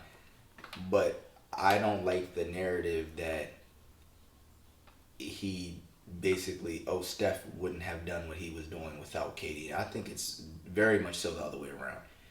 Reason I feel that way is because if you go back and you really watch the games, you watch tape, or you watch even freaking highlights, there are a lot of plays where even to this day, we see it all the time. Steph is getting triple teamed and KD was wide open. There is a reason for that. Like, I don't think people understand how valuable gravity is. Like, if you're a player on the court, we could use LeBron. We could even use KD this series because let's keep it a buck. If KD isn't on that team, does Bruce Brown perform how he was performing? No. But because they're so worried about KD, Bruce Brown is going to get the buckets he's getting. That's how I feel about that Steph situation. Like, yeah, Steph, his stats might not show, like, yeah, I played a big part in these wins. But if you go back and look at those games, KD is KD. He's going to knock down the open jumpers. He's going to knock down the jumpers where people are closing out late. He's going to kill one-on-one. So because if they're worried about, oh my God, Steph's coming off this pin down, Clay's coming off another pin down, you gotta give KD the ISO. Like, yeah, he's gonna look like the god that he likes to call himself. But me personally, I'm taking Steph on a team before I take KD. That's just me. I would say that. I would definitely, and that's why it goes back to what I was saying about this series kind of exposed KD, because you see, like you said, all that pressure being on him and him only. Like, I feel as though Kyrie is the under. Period. When you look at the Brooklyn Nets, you're looking at KD before you're looking at Kyrie. Because Kyrie already had his chance with the Celtics and couldn't do it. So you're looking at KD saying, okay, this is your prime moment. And I said this probably before the season even started. This is your prime moment. This is when that's why I'm bringing up the Curry shit. Oh, you want to join teams, you want to, do all that type of stuff. This is your prime time to shut all them people up. To say, yeah, I can join a team and go crazy, but I can also do this shit on my own. And because you can't, that's what separates you from LeBron. That's my team. Now, the only argument I have with that is, who are we comparing KD to? Superstars around the league. So who would you put over KD? LeBron. Giannis. Who else? Me, Steph. I'm putting Steph over KD. Well, more his position, like in a forward position. So it's so you have Giannis. Okay. Do you have DeMar over? Hell no. No. I mean, what are we basing it off of? A bucket. Like, no. DeMar's a bucket? Yeah, he's a bucket, but at the same time, I don't know. And DeMar's going to lock up, and DeMar is going to do everything you just said. DeMar's passing. Yeah. Lamar don't. He's going to hit an open shot. Lamar, yeah, you're right. He is going to hit an open shot, but I don't even think this is debatable for real. I don't even know where to start. I just want to reason why. Just give me one. Give me one, bro. Top of my head. So because it's not that crazy of a statement. It really is. But okay, yeah, this year in the playoffs, DeMar did perform better than KD. I can give DeMar that. But as a player, like this regular season, DeMar did not perform as well as KD. I can say that because KD actually still performed against teams that were higher upper echelon. Right. It's just he's, again, like we said, he's being focused. He's by himself for real. Kyrie didn't play 90% of the season. Yeah. Harden barely played. But DeMar has other scorers on his team too. He has way more scorers than KD does. Yeah, he does, which I don't think people understand. Like, so let's put it like this. You know how people say, "Oh yeah, of course you're going to score. You're the only person on the team." That's not that simple. Like, hell no. In my eyes, you're more likely to score on teams where you have more scorers because now they have to worry about more scores rather We're than gonna have more scores, but you're gonna have less points. So you're gonna be able to score more efficiently, but you're going to have less points because it's getting spread around. So I don't necessarily agree because if you are I put it like the Mavs, for example. Like you got Luka, you got Bronson. Like, but Luka's gonna be the problem. But Brunson's gonna get a bucket too. Yeah, so Brunson, if you look at teams like let me think of somebody with a first and second. Okay, we could look at the Cavs back in the day, right? When they had him and Kyrie, when LeBron and Kyrie, right? How many 40-point games was Kyrie giving motherfuckers? But you gotta think that shit was probably sweet for Kyrie because Kyrie, they're worried about Kyrie, but they're not worried about Kyrie. Bron is on the court. Yeah. So it's like, yeah, I'm gonna score at will, basically. Same thing if you look at it now. What did Kyrie have? Like the first game of the set, Kyrie dropped like 40, I believe. Yeah. But KD's on the court. They're like, yeah, Kyrie's scoring, but if we stop that motherfucker, like they're not winning. Right. So, and it's kind of like, if we really look at a lot of teams, that is a common thing. When you're the second option on the team, because if we're being honest, the Bulls is supposed to be Zach LaVine's team. Yeah. It's supposed to be. Granted, in my opinion, DeMar played better this season. In the games of lesser competition, because actually Zach was actually kind of performing against teams of upper, tier competition. But it's so easy for DeMar to get to his spots because it's like Zach LaVine could really go off for it. Because DeMar can shoot an open three. But he's not that great of a three-point shooter. At all. Mid-range, he's a dog. But Zach is like, who would you rather have hot? A killer from three or a killer from mid-range? Give me the killer from mid-range for the simple fact of... I don't know. And you're saying that because you're the midi god, though. I don't know, though. But you can't say that and say that Steph deserves all this praise. Because why? When you go, so you're taking a mid-range guy. Let's just say. No, that's what I'm saying. I'm saying I prefer to strap the person that can make threes at any point in time rather than the person that can make a midi back to back. Yeah, but I wouldn't say Zach LaVine is known for making 3-pointers. But he has a very good shot. At one point, he was shooting very efficiently. I mean, so does Lonzo. Caruso's a decent shooter. Everybody. Caruso's questionable, but Lonzo got better. The point is, Zach LaVine can do this shit off the dribble. You don't see Lonzo make. Oh, step back, hold this. Lonzo was really a catch and shoot 3-pointer. Sure. So Zach can really. Now you got to worry about, okay, he can really come through the lane and boom on somebody. He can stop and pull the mid-range, but he can still do a step back three fading away over two people at any point in time. So when you're worried about stuff like that, it's kind of like, stop him. I also would debate that DeMar could do the same thing. From three? Yeah, from anywhere. What DeMar are you watching? I mean, he has a game winner. I was about to say. He had two.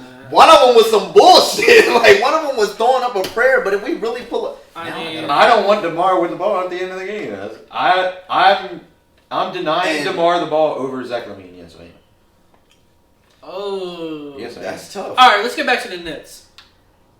Compare it back to the Nets, or compare it back to KD, not the Nets. So with KD, basically my point is when you got three people trying to worry about stopping KD, Kyrie's going to get off. So yeah, KD doesn't look like he's going to be, the 50-point scorer every game.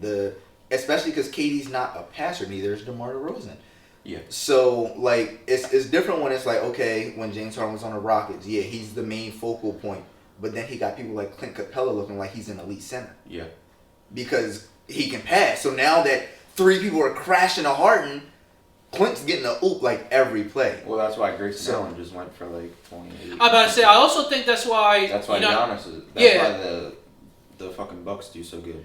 I also think part of what you're saying is kind of obvious because we hear this with LeBron all the time, where it's even with the Russ situation, they're gonna guard me. You have to be you. Even what you just said about the Cavs. Mm-hmm. LeBron told Kyrie, you have to go do you because they're gonna be on me. And that's where I think the opposite is with KD. KD is not saying, Kyrie, you have to go do you because they're going to be on you. If I'm KD and y'all are both Boston Celtics, I'm taking that shot no matter what. He even said that, and he's like, "Yo, I'm watching film, and game 1 and game 2, I'm taking too many shots. Yeah. Game 3 comes around, he wants to pass. Now they're saying, yo, KD, why are you not shooting? Yeah. He's like, oh, I want to get my team involved, but you shouldn't be getting your team involved because you should be scoring because you niggas is losing. Yeah. Now game 4, you want to come in and do 30. You still have bad shooting percentage, excuse me, but now you want to go for damn near 40 almost, and it's still not enough because it's too late.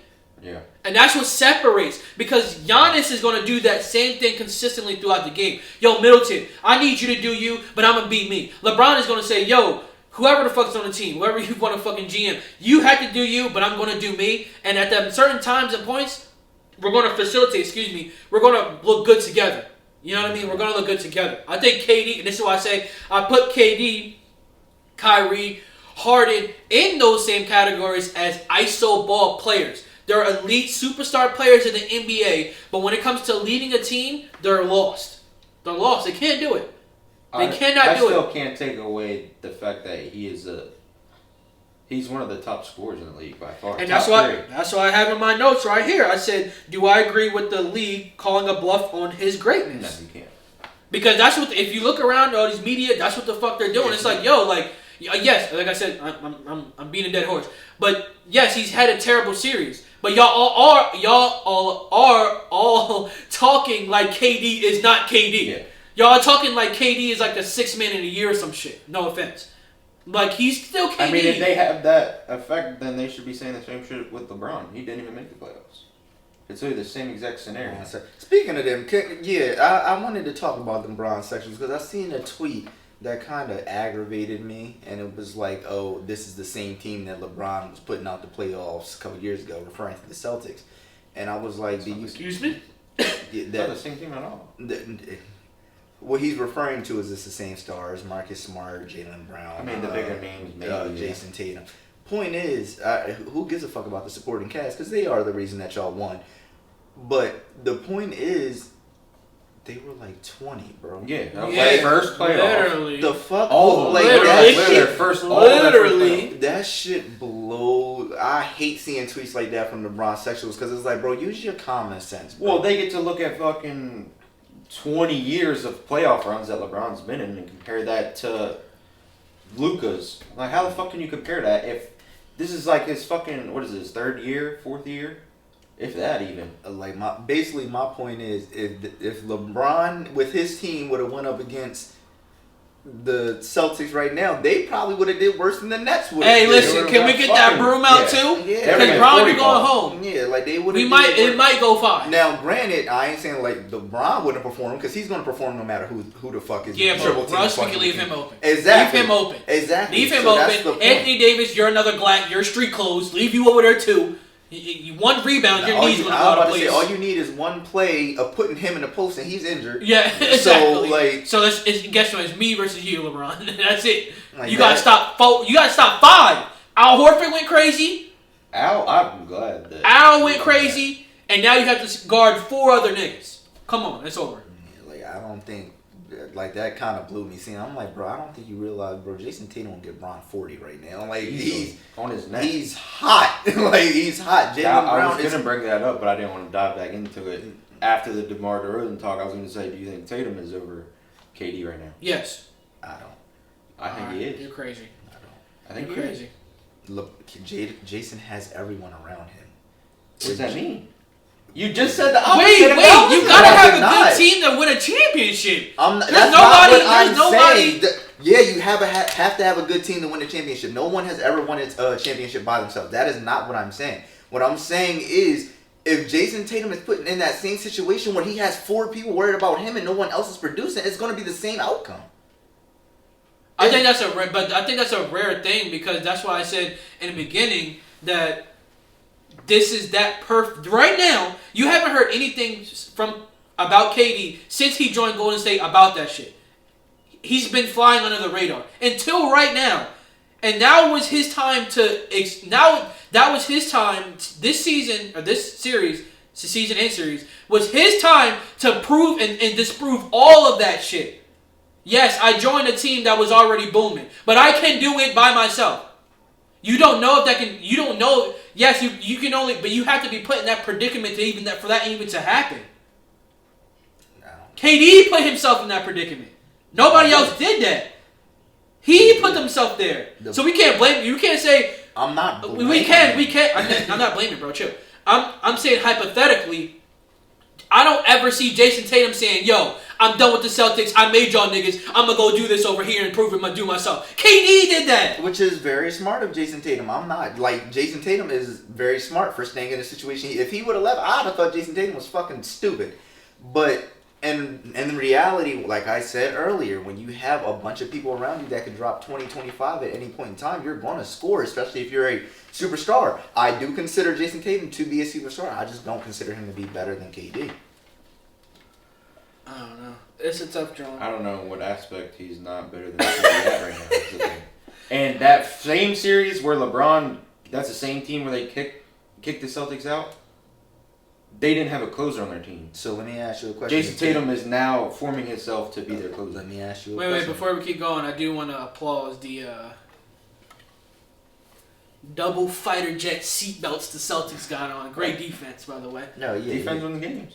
Of course. No, but I'm saying that's a big reason why we fucking won. We was talking about this before you showed up. Again, I mean, well, we already talked about this too. Like I said, Brooklyn is claimed to be best offense of all time, worst defense of all time. So I already knew that y'all was going to do what y'all were going to do on offense. Which is kind of crazy. My bad, not to cut you off, bro. This is kind of crazy because I didn't watch none of the games, but I was watching Philly highlights.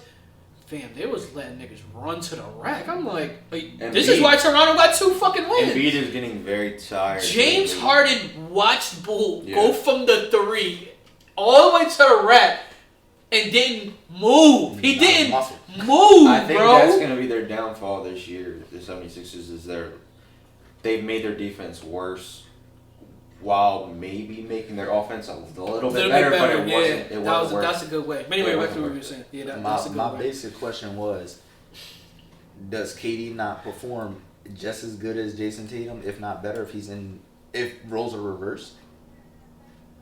KD probably performs a bit better, yes. Exactly. That's why I'm saying I feel like KD is still the better player, but Jason Tatum is having a hotter season right now. I think it's the fucking student and I think it's the student and teacher though. I feel like a lot of people are better all around players than someone else, but they're not a better player than another person. Like if we look at people like Draymond Green is better than a lot of people at passing, defending, a lot of other things. But we can use KD. Draymond is a better passer. He's a better defender. He's a better rebounder. His IQ is through the fucking roof. He's not better than KD in no aspect. At all. But technically, he is a better all-around player. But if you looking at both, you like, bro, give me KD. Like, please. When I'm thinking of it, I'm making a team. I'm picking Jason Tatum over KD. I think it's a student and a teacher type thing because Jason Tatum has admittedly, you already know he's a big Kobe fan. He learned a lot of shit from Kobe. But he's also admittedly, KD's actually came out and said that they spent a lot of time together in the offseason. So my next question is Brandon Ingram over KD? Because he's having just as great of a series as Jason is. I don't think he's a better overall player than him now. But he's having just as good as a series as Jason is. I think he's killing the motherfucking Suns. Yeah, but I see what you're doing though because I want to drag this out. I see what you're doing, and this is what I say again because people are playing like KD isn't KD, and you're highlighting KD because he's KD, and that's my point. So like, I get what you're doing. You're going to highlight everybody that's in a position that KD can do. But I'm not even talking He's not talking about that. Of all like their whole career. You can't really do that either because KD has. I was about to say whole career isn't even a question no more. I'm just trying to. If he continues on the way that he's on now, he will be. He has potential to possibly be better than KD. Yeah, and that's where I'm coming from. As of right now, he is not better than KD. Right now, if this was last year, I would have said no. This year, right now, the way things are going, this is where when you start shoveling, you start seeing a little bit of that gold. You keep digging harder. And again, it also kind of depends on who you're putting around them as well. Like if. KD had the top niggas in the fucking league. So you're saying, I'm not saying he didn't. I'm saying Jason Tatum isn't as good as Because he has good people around him. No, I'm not saying he is not just because Jason Tatum. I'm not taking anything away from Jason Tatum. I'm saying it will always be easier for you to score when you have a bunch of people who can score with you. Who's But 2 leaving years Jaylen ago, Brown? they were saying everybody other than Jason Tatum on the Celtics was butt. At one point, I thought Jaylen Brown was better than Jason Tatum, so I was never that person. I can't. This is not a conversation for me. It is a conversation for other people because it was a very unpopular I remember you opinion saying that. Yeah. for me to say that Jaylen Brown was better than Jason Tatum. But I'm not in any way taking away from tickets. facts. Well, actually, the one time Jason sold us and Jaylen was the one who performed. We had bet. It was Jason had more hype, so he's gonna be. so. Nah, because I thought Soon we had to get Jaylen more Brown in. we had Jaylen Brown getting 20. We had Jaylen Brown getting 15. He got 14 or some shit. We had Jason getting 15, and we had I swear it was the opposite, bro. We had Jason getting 20 and Jaylen getting 15. They did the opposite. Jason dropped you're right, 16 and Jaylen went off for like 38. Yeah, He went crazy. You're right. But with that being said, like who are you leaving? Marcus Smart has been performing his ass off. You're not leaving Marcus open. You're not leaving. I wish the fuck you would leave Jaylen Brown open. You're not leaving Al Horford's performing. And this is without fucking Robert Williams. The Nets are lucky y'all didn't have him. So it's like when you got everybody that's really performing, you're going to score. It's kind of like when you looking at teams that really, especially when y'all have good role players too. It's not just stars. That's where the Nets fall. Like the Nets, you have or at one point y'all had Harden, Kyrie, KD. Who the fuck else is performing? Blake did nothing on the Pistons. LaMarcus is nobody anymore. Yeah. You got who the fuck is Bruce Brown for real? You got like a whole bunch of people who are not going to perform. So it's like it's a thing of just no. So Jason is going to look like a god, and I'm not taking away from him that he really is one. Yeah. But I'm saying if KD is put in that same position and he has a bunch of great role players, like we seen what happened when he was on that position on the Warriors. Nobody's going to leave Steph open. Nobody's going to leave Klay open. You have a great role player in Draymond. You got an amazing bench. KD was dropping 40 like every game. So it's like, given that same position, KD's going to do the same thing plus a little more on offense. I don't know. We'll see in a couple of years. I think that we're going to see this year too, but I think in a couple of years we'll be able to see. I am not the type of person that take away from KD's greatness. Yeah, I don't think... But at the same time, all that shit you just said, you can say about Giannis, because Giannis just started damn near, and he's already above KD. I'm only saying that to the people that we hold to the top. I'm only saying that to KD, LeBron, Giannis... Fucking. Only reason why, to me, the only reason why I can say no, and this is what I argue with Swayze all the time when we talk about CP3, is rings. He's not out there. Championships. You don't have any championships. That's it. I don't like going off of that either, though. I hate it. I do because, listen, championships... And how else are you guarded, though? How else are you negated? Half of his negative attributes are in playoff season. In playoff time. That's where it's the difference. If you could be the greatest player of all time, if you don't get a ring, it's whatever. No, it's not. It's not. Yeah, it is. No, it's not. Why is LeBron the greatest? Why is Giannis the greatest of all time? Why is Giannis coming up right now and he's negated as one of the greatest players in the world right now? LeBron is really the greatest because he can take any team to the final. Like, look at the teams. That's fine. But wait, stop. What did you just say in that sentence? That he can take them to the final. Stop. No, stop. I don't care about the team. Paul, like you're saying anything. I'm not saying no. I didn't say that. Great. I didn't say he's aggressive. But what does that ever come out? We're talking about championships. You're talking about the greatest of all time. Because every time Paul brought up his championships, like yeah. And the first thing you said is LeBron can take any team to the final. What is the final? That's why I'm saying he's the greatest of all time. He's in a different tax bracket than anybody, so he's irrelevant to bring up in a conversation like this. How isn't he? I don't think he is. How isn't he? How? LeBron is doing things that nobody else has done, bro. Look at it. We're talking about greatest players and arguing championships. I don't think KD has championships. That's why you can put him there. Sadly, It doesn't matter who he's with. That's why you can put him there. AD. Giannis has championships. That's why we can put him there. LeBron has championships. AD. That's why we can put him there. So does AD. So does Draymond. I mean, so there's a lot of bulls that have a lot of championships. Exactly. Okay, but you can say that about fucking NFL players. There's 52 people on the team. Come on, we can't do that. We're not mentioning them to be the greatest because they have. My point exactly. Where did you ever hear me say AD in the life? When we first started, we said the greatest players. Because that's not. Nobody said we didn't say is Jason Tatum better than AD. No, we said LeBron, Giannis, KD. But rings to me has nothing to do with why Jason is not better than KD. You didn't hear me bring rings up not one time when I said. I said the only time you can argue it, the people could argue it, is rings. Because when it comes to you, that's what I always tease you about. Yes, Chris Paul is a great player. Does he have any rings? No. End of the conversation. I just think it's a bullshit argument. It's not a bullshit argument. How is it a bullshit argument? Because like we just said, there are a lot of bum ass motherfuckers who have a lot of rings. Okay, but we're not talking about. But they're not over Chris Paul. We know that. Facts. Okay, that's fine. But are we saying Mario? But are we saying okay? But find a list and find retail culture. Find anywhere in the world where there's a greatest point guard list of all time, and Mario Chalmers is number one. Where? Find it. You can't. Chris Paul is number one. I never said he was the best of all time. So that's what I'm saying. But that's what I said about the football. Yes, there's 52 players on the team. Nigga, they all got rings. But we're talking about Pat Mahomes. We're talking about quarterbacks. And that's what I'm saying about the NBA. We're talking about the greatest players. We're not talking about the bench, nigga. If we were talking about the bench, of course, they all got rings. Of course, we know that. But some of the worst players that we hate in the league got a fucking ring. Of course.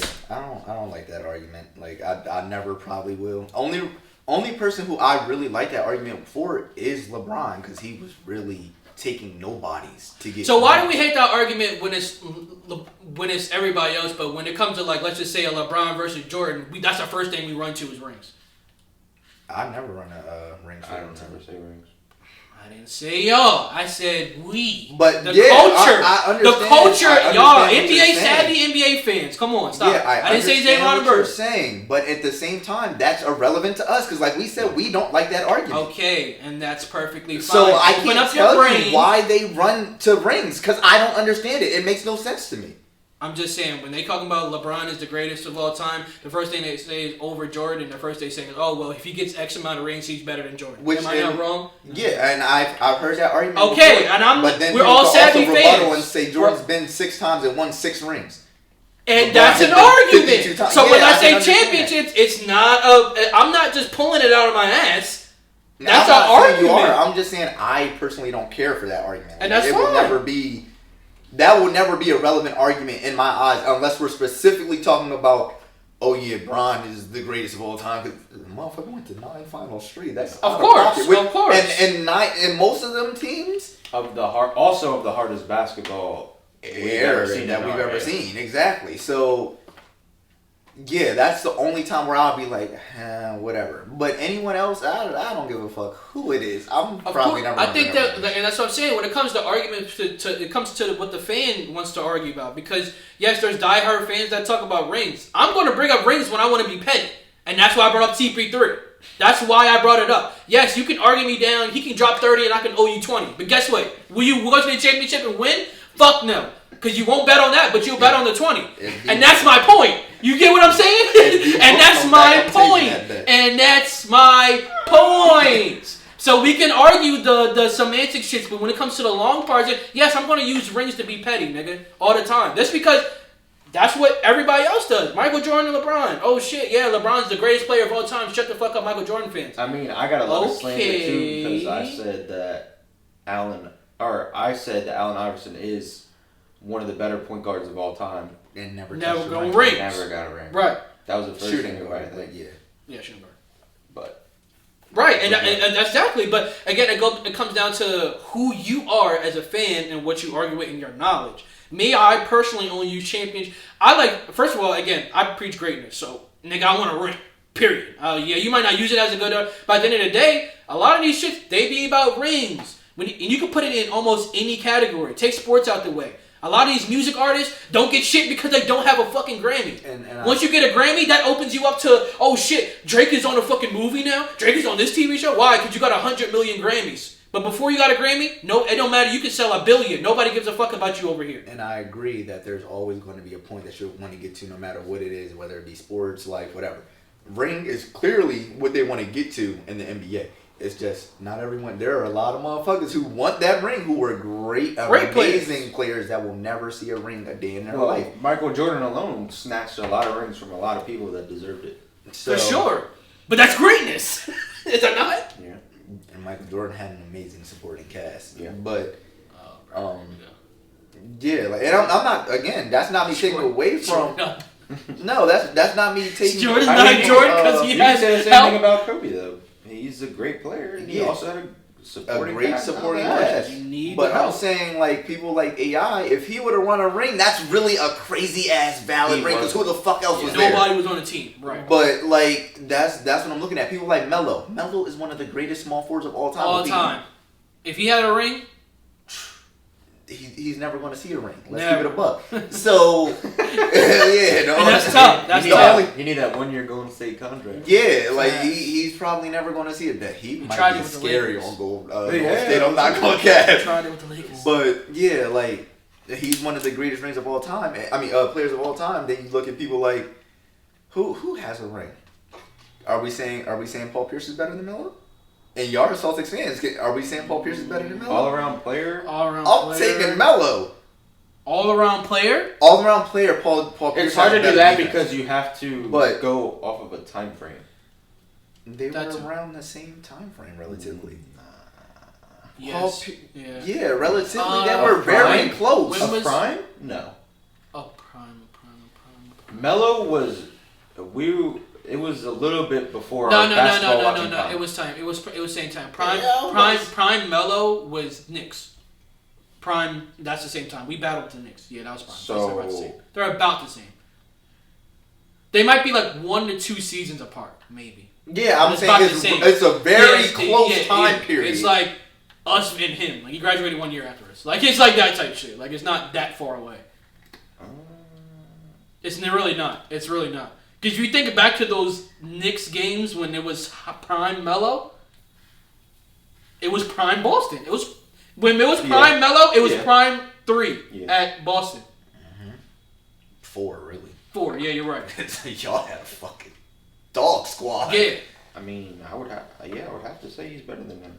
You taking Paul Pierce over Melo? I'm not. All That's around, tough. Melo's one of my favorite players. I ain't gonna lie. I learned a lot. All around, I would.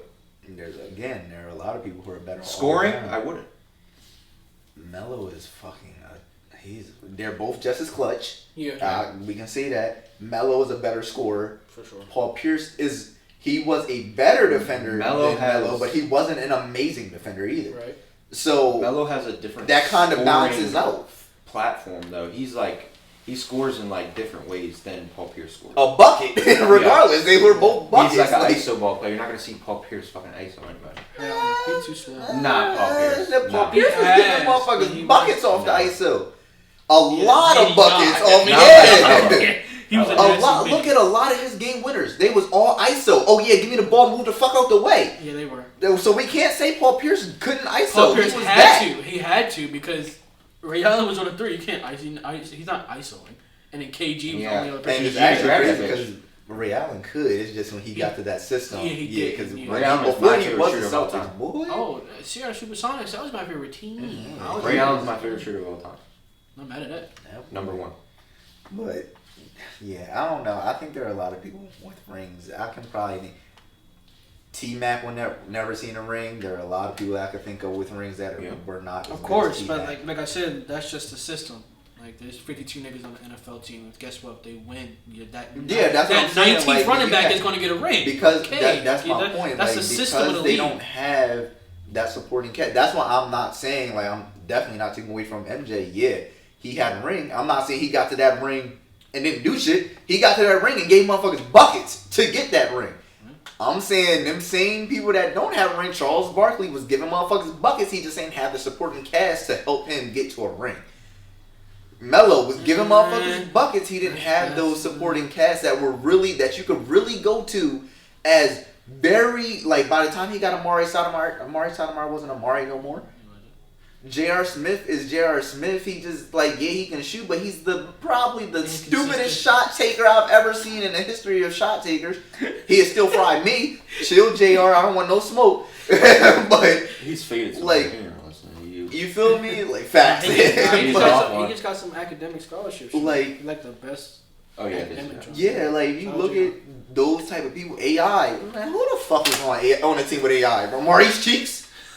Yeah, that was a good like, Maurice Cheeks. I know. The first name niggas run to Maurice Cheeks. His last name is fucking Cheeks. He's fucking ass. The second best player's last name is Cheeks. He's fucking ass. Bro, AI was taking people to the finals and stepping over their point guard in front of their bench. Yeah, Ty Lue. Looking at the bench. He wasn't even looking at the person. He looked at.